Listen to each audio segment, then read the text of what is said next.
Ketika itu dia faham soalan itu, iaitulah siapa Tuhan kamu. Jawapannya mudah saja, Tuhanku Allah. Tetapi mulut dia seolah-olah dikunci kerana amalan baiknya tiada untuk membuatkan dia boleh jawab Rabbi Allah.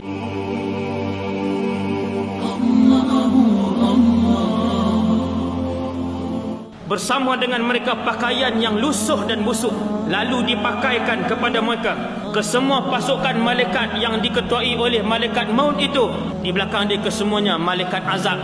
Nabi kata kesemuanya muka bengis. Bayang tengok tuan-tuan, dahlah kali pertama tengok malaikat, hak mai turun tu pula malaikat maut pun turun dengan muka yang bengis. Para malaikat yang bersusun-susun tu semua muka garang, maddal basar.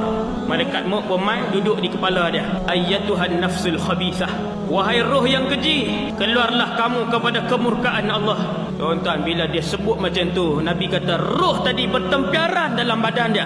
Kata Nabi, thumma yantazi'uha, kemudian direntak oleh malaikat maut. Kama yantazi'u sufudu minas sufil mablul. Nabi kata rentak tadi, nak rasa sakit tak sakit, seperti mana kita tarik duri-duri yang melekat pada bulu kambing yang sedang basah, bahkan sehingga terkeluar bulu kambing setiap duri yang ditarik. Begitulah nyawa orang-orang yang bawa roh yang busuk, yang jahat, yang keji untuk menghadap Allah, direntak oleh malaikat maut.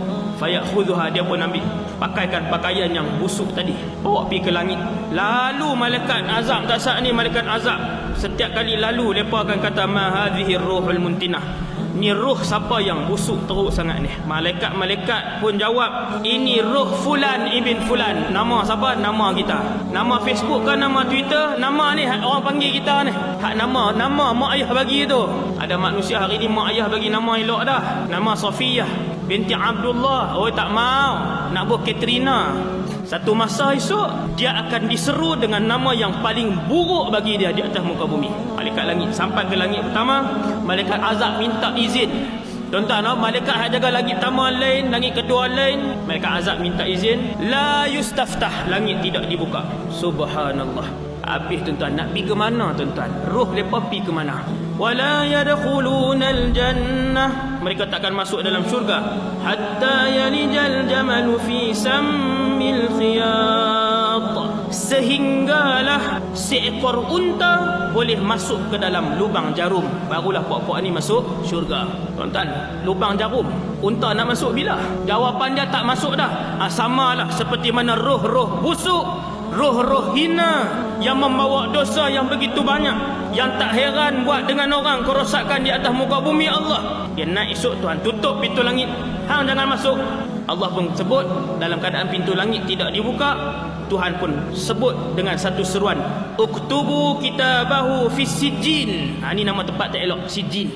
Amalan-amalan orang yang tak elok duduk di sijjin. Buku-buku amalan orang-orang yang fajir, yang fasik ada dalam sijjin. Kita nak illiyin tuan-tuan, kita nak illiyin. Apa jadi tuan-tuan? Nabi kata fatutrahu ruhuhu tarha, kemudian dicampak rohnya. Hina sungguh dah ni, hina sungguh dah. Dah lah tadi tak boleh masuk, Allah campakkan pula roh dia. Wal'iyadzubillah. Banyak-banyaklah pohon kepada Allah tuan-tuan sementara kita hidup ni. Nabi baca pula Quran, ayat Quran. Bila Nabi kata roh mereka dicampak, Nabi baca pula ayat Quran surah Al-Hajj ayat 31. Wa man yushrik billahi faka'annama kharra minas sama' fatakhtafuhu at-tayru aw tahwi bihi ar-ruhu fi makanin sahiq. Sesiapa yang mensyirikkan Allah, seolah-olah dia jatuh daripada langit kemudian disambar oleh burung, ataupun dihumbankan rohnya pada satu tempat yang membinasakan. Tang mana humban roh ni tuan-tuan? Tang ni Al-Hajj 31 ni, sebahagian ulama tafsir kata ketika itu Nabi yang baca ni ayat ni, waktu naik tutup pintu langit, ditutup oleh para malaikat, roh dia dipegang, dicampak turun pergi ke bawah. Pergi mana tuan? Kembali ke dalam jasadnya dulu.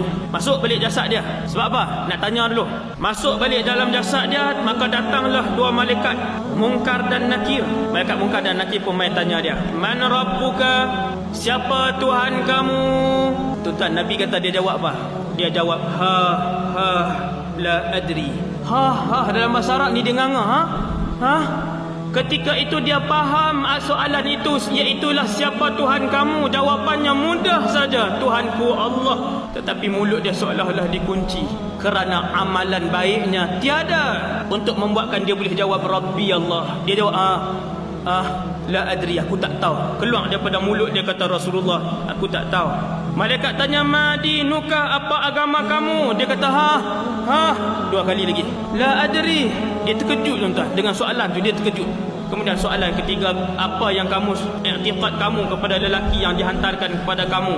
Rasulullah lah. Kalau kita jawab huwa Rasulullah, orang yang membawa ruh dan amalan yang buruk, dosa yang banyak, dia akan jawab la adri, aku tak tahu. Maka dia diseru daripada langit, iaitu dengan seruan dia telah berbohong. Sediakan tempatnya seperti dalam neraka, bukakan kepadanya satu pintu yang terus menuju ke neraka. Maka kata Rasulullah SAW, ketika itu kepanasan daripada neraka datang melalui pintu yang dibuka, duk kena dia. Maka dia pun duduk dalam itu. Bumi semakin lama semakin menghimpit dia. Nabi kata hatta takhtalifa fihi adla'uhu, sehinggalah tulang temulang dia bertemu di antara satu sama lain, dan bermulalah azabnya. Hadis tadi diriwayatkan oleh Al-Imam Al-Bukhari. Banyak-banyaklah pohon kepada Allah tuan-tuan sementara kita duduk hidup ni.